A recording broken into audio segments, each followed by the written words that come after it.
আসসালামু আলাইকুম এভরিওয়ান।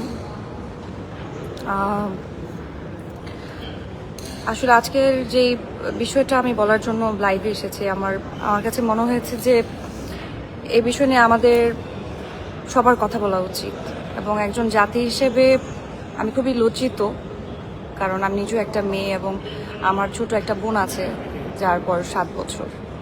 এবং রামিসার যে বিষয়টা আমাদের চোখের সামনে ঘটে গেল, আমার মনে হয় না যে এটার বিচার একজনকে দেখে আসলে এটা শান্তি মিলতে পারে।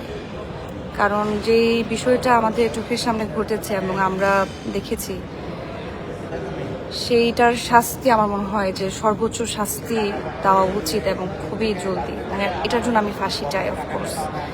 এবং আমি জানি না আসলে আইন কি বলে, আইন কি করবে, কিন্তু আমার নিজেরও তো একটা বোন আছে।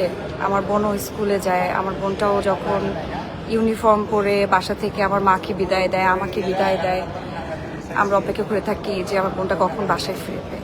তো যার বুক খালি হয়েছে সে জানে যে সন্তান হারার বেদনা কতটা ভয়ঙ্কর। তো যেই দেশে বাস করি আসলে আসলে আমরা তো আমাদের বাংলাদেশকে নিয়ে অবশ্যই গর্ব করি, কিন্তু কিছু বিষয় থাকে যেগুলো আসলেই আমার মনে হয় এগুলো নিয়ে ভালোভাবে দেখা উচিত। এবং রামিসার যে বিষয়টা ঘটে গেছে সেটা নিয়ে আসলে সর্বোচ্চ বিচার করা উচিত আমার বলে মনে হয়।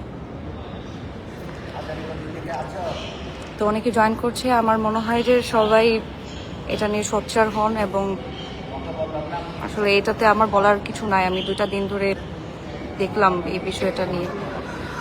সো সবাই ভালো থাকবেন এবং যে যেখানে থাকেন ভালো থাকেন, সুস্থ থাকেন এবং সবাই সবার জন্য দোয়া করবেন। ধন্যবাদ।